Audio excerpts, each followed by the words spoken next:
This week we are adding another human rights to the content of our class. After education, the environment, we are introducing health and we are focusing on cosmetics and body care products. Before we get into the topic, I would like you to think and count the number of cosmetics and body care products that you use every day. So cosmetics, yes, it's makeup, but body care products include lotion, shampoo, conditioner, any gel you put in your hair. So just take a few minutes and list how many cosmetics and body care products you use every day. You are going to watch a movie called The Story of Cosmetics. So let me summarize the main point of this video. And it says that we have a system in crisis. We are trashing the planet, we're trashing each other, and we're not having fun. So I know this doesn't sound like a very fun video to watch, but I think it's an important one.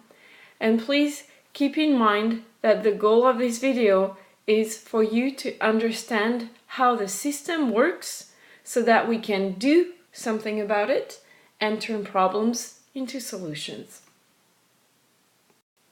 So please go on the website and click on the link for the story of cosmetics. Hopefully you have watched the video and you understand now why they say in the video, we're trashing the planet, we're trashing each other, and we're not having fun. They show in the video how bad cosmetics and body care products are for the environment, for us, and we're not having fun. Let me show you what she means by that. It's not quite connected to the topic, but still kind of an interesting point. Yes, it's not because we have cosmetics or body care products that our happiness level has increased. Actually, if you look at the map, the green parts are the green countries, let's say, because it's countries we're looking at. The green countries are happy, but the yellow to brown countries are not so happy or even unhappy. And yes, the gray ones are the ones we don't have information for. So as you can see, there aren't that many green countries. So yes, having cosmetics and body care products has no impact or very little impact on our level of happiness. So what can we do? As I said, we want you to understand how the system works, because it's only by understanding how it works that you can change it so that you can turn problems into solutions. Regarding cosmetics, we are going to study the idea that if you put toxics in, you will have toxics out. More specifically, if you put toxics in at the factory where the products are made, well, we will have toxic products. Yeah, the toxics are in the products. You will have toxics in workers. The people working at the factory are exposed, right? They're breathing, they're touching toxics. You will have toxics in communities because the waste, the water, or also the air might be contaminated with the toxics. And to be a little bit more dramatic and attract people's attention, in the video they also mention toxics in babies because the babies are using those products. So first, let's think about the toxics or chemicals that we are talking about.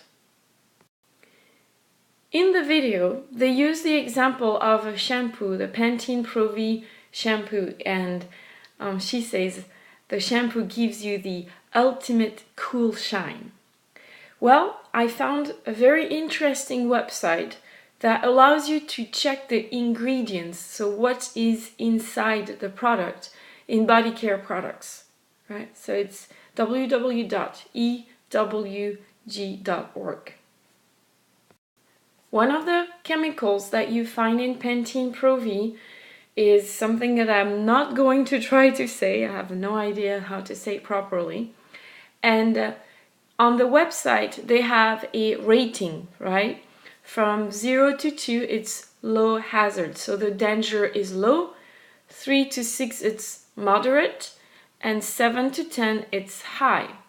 Well, one of the chemicals in the Pantene Pro-V is scored as 5, which is moderate for danger, right? And if you look at the details, the problem is connected with allergies, so you might develop allergies with that product, with that chemical, and also it's toxic for the immune system, so it's not good for your defense system, right? So that's one chemical.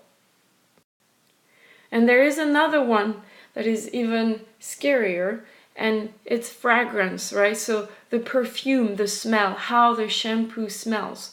Well, fragrance is actually high in terms of danger, right? And here again, it's connected to allergies and immunotoxicity. So yes, Pantene Pro-V has dangerous chemicals. And I would like to point out, to teach you about the chemicals that you should really be avoiding. And as you can see, I wrote really in capital letters. Here are the different chemicals, and I will go over the first two. We already talked about this one. So Triclosan is scored as a 7, right? So the danger is high, and again, it is connected to allergies and immunotoxicity.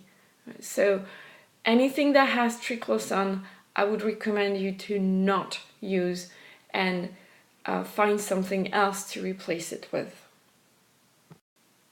Another toxic, this one is not quite a chemical, it's a heavy metal, and it's, as you can see, ranked number 10, and this one has been fairly tested, and as you can see, in terms of cancer, in terms of development, so children, or if you're a woman and you're pregnant, this might impact the baby in your body.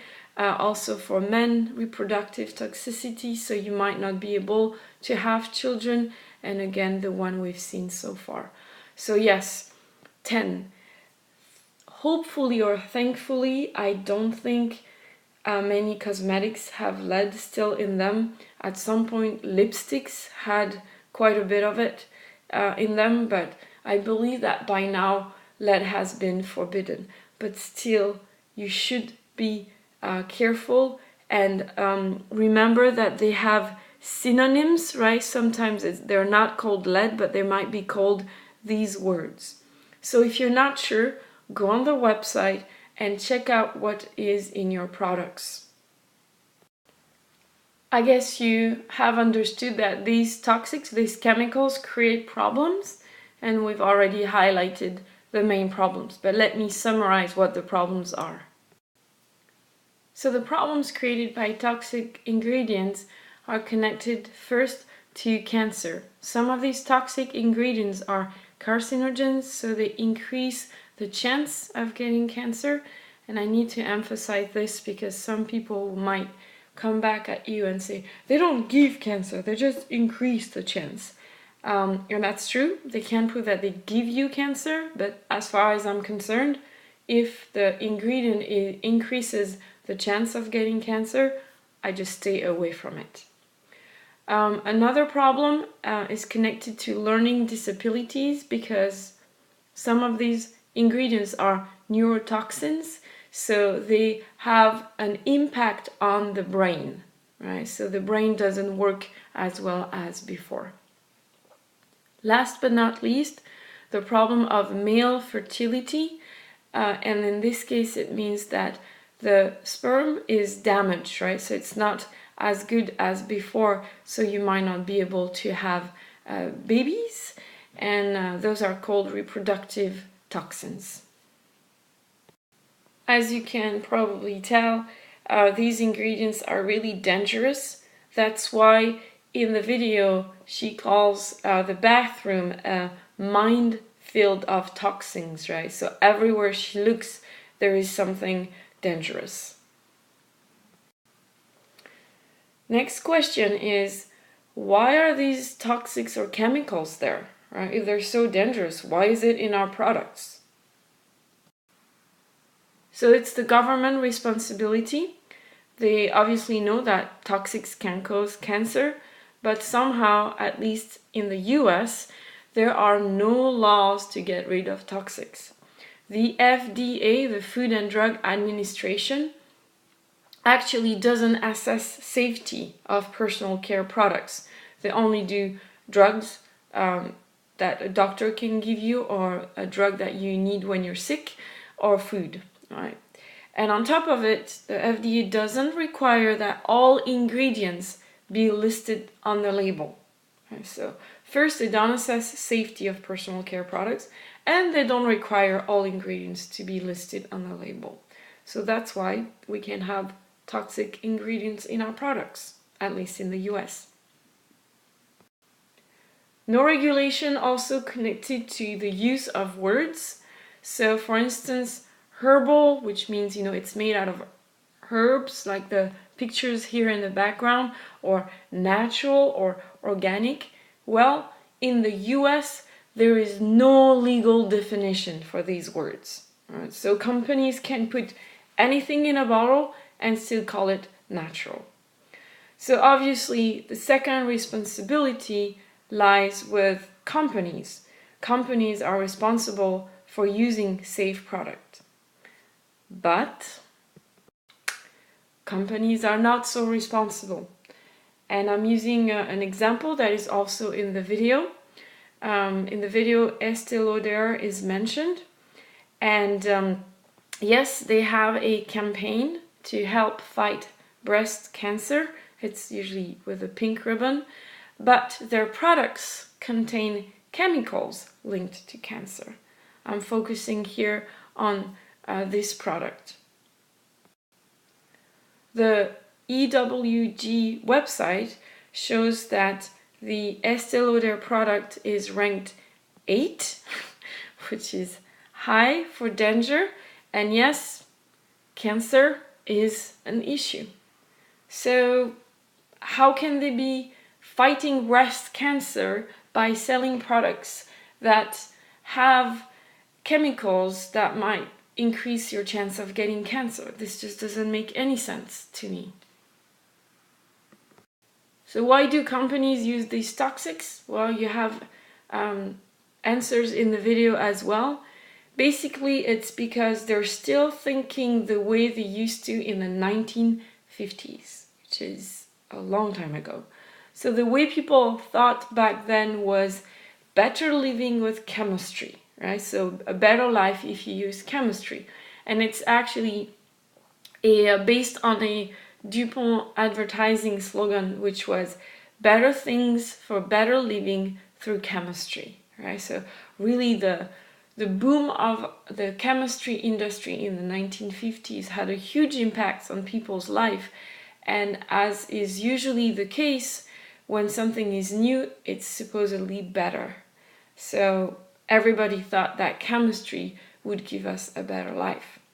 But they forgot to worry about human health, clearly. Nowadays, companies use the argument that they only use a small quantity of poisonous ingredients, of toxic ingredients. So they say it's small enough to be harmless, so small enough to be okay for your health. It is not hurting your health.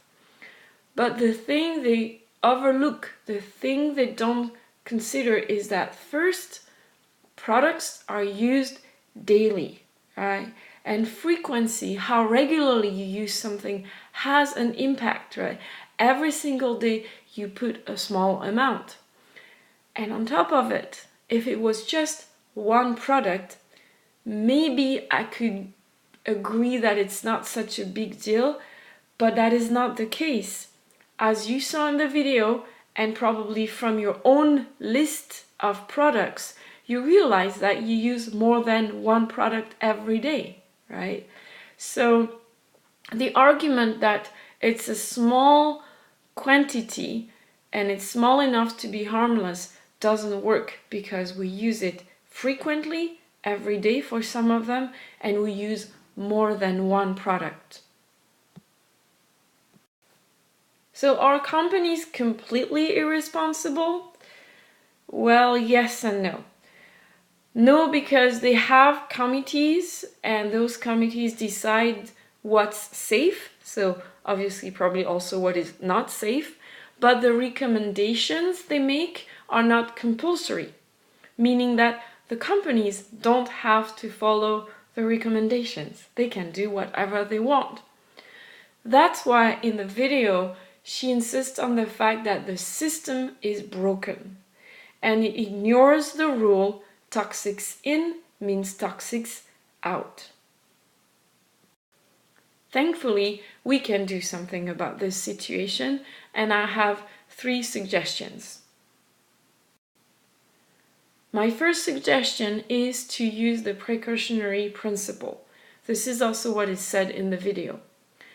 For me, when something is dangerous, I am very careful with it, and I would actually go further, I actually don't use it.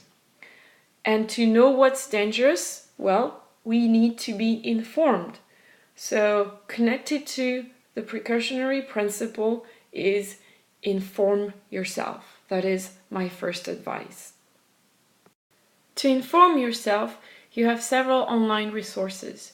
In this video, I used 2 of them, safecosmetics.org and ewg.org. I highly recommend them. They're easy to use and you get trustworthy information. Another way to inform yourself is to look at other ways to make products, body care products, cosmetic products.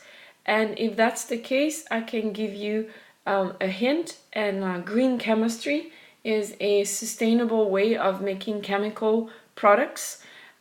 It's still at the beginning, so hopefully this will get better and we'll see if it's a very reliable way of making chemical products. I especially like the idea that they are reducing toxicity, right? We saw that the toxics in the products are the most dangerous, but I also like the waste reduction. And since we've talked so much about waste in the last couple of weeks, that to me is an important topic, along with energy efficiency. The second thing that we can do is to support people working to change the system. Some people are fed up with the fact that we have toxics in our products and they're working to try to change this. In Europe, actually, the regulations, the laws are getting stricter and stricter with cosmetic ingredients. So this is something heartwarming and something to help and promote if you see anything connected to this. In the US, they've been trying to reintroduce a law to give power to the FDA to make sure that personal care products are safe. Sadly, it has been rejected again. There is a website where you can follow the fate, so what is happening to a law. And sadly, yes, the Safe Cosmetics and Personal Care Products Act was not voted on. It was not enacted, or they even say it died in a previous Congress. So sadly, it is not working. Hopefully, Janice Shakovsky will not give up and keep trying. I know I am following her and encourage her when she talks about trying to pass the law again. What about Japan? Because we talked about Europe, we talked about the US. Well, we do have a law or an act, and it's called the Pharmaceutical Affairs, and it was decided by the Minister of Health, Labor and Welfare. So unlike the US, we do have a law, and here you can see the link to the standards for cosmetics. It is in English, so I could read it, but the standards are meant for chemists, so people who are specialized in chemistry. So the information is a bit hard to understand. So I did some other research and found information connected to the regulations in Japan. For instance, I was really happy to see that since 2001, 9 chemicals were forbidden in Japan. Here they are, and you have the list on your worksheet as well. I just want you to be aware that these 9 ingredients are still found in almost 300 American cosmetics. So I know this sounds not so fair, but if you are going to choose cosmetics, I would definitely encourage you to choose European ones, because as I said, Europe is much stricter than the US, and the labeling also is very straightforward and shows you what is in the product. So keep in mind, American cosmetics are more toxic than European ones. Another thing that happened in 2001 is that all ingredients have to be on labels. And interestingly, because I don't think this is happening in Europe, at the top of the list you have the most common ingredients. So the ingredients you see at the beginning are the one that you have the most of in the product, and the ingredients at the bottom are the one that you have the less of. So before 2001, they only had to list the ingredients that would cause allergic reactions. And they have 102 ingredients in Japan that they have listed as a possible cause of allergy. So here is the dilemma. Is it a good thing to list all ingredients? Well, in the case of Japan, it is not. Because now the dangerous ingredients are not highlighted in any special way. So if you are allergic, if you tend to be allergic, it's much harder for you to see which one might be a problem for you. So for me, I would say that in order to make the labeling good, yes, list all ingredients, but separate the one that might cause allergic reactions, right? Don't put them all together. And also, I did check online to see if you could find a list of these products, and I couldn't. I did the search in English, so maybe a search in Japanese would be more helpful in that matter, but still I think having all ingredients with the ingredients that may cause allergy separated is the best solution. Regarding labeling, I would like to focus a little bit on the skin whitening products, because they are connected to my third advice regarding what can we do regarding cosmetic products and body care products. So you have some very specific requirements for skin whitening products because actually some of the components, so some of the ingredients are considered to be quasi-drugs, so almost drugs. So that's why sometimes the skin whitening products are called medicated. They contain active ingredients that are approved by the Ministry of Health, Labor and Welfare, but, and this is why I'm focusing on them, how effective they are, and in addition how healthy they are, if it's not just for your skin but for your way of thinking, the way you see yourself. I really doubt that how effective they are has been recognized. So what can we do? My last advice is be natural. Yes, you may want to have a very white skin like this Chinese actress, but in reality, this is a photo shoot, right? She's got a lot of makeup, she's had her hair done, it's probably been Photoshop. And if you look, when she's natural, her skin is always a bit darker, right? When you don't wear makeup, when people are natural, and when Asian women are natural, they are always slightly darker. So why not just respect the natural color of your skin? It is a beautiful color. Likewise, Western women, when they don't wear makeup, right? So she's wearing a lot of makeup here, but when they don't wear makeup, they are always a bit lighter. So you see how funny this is?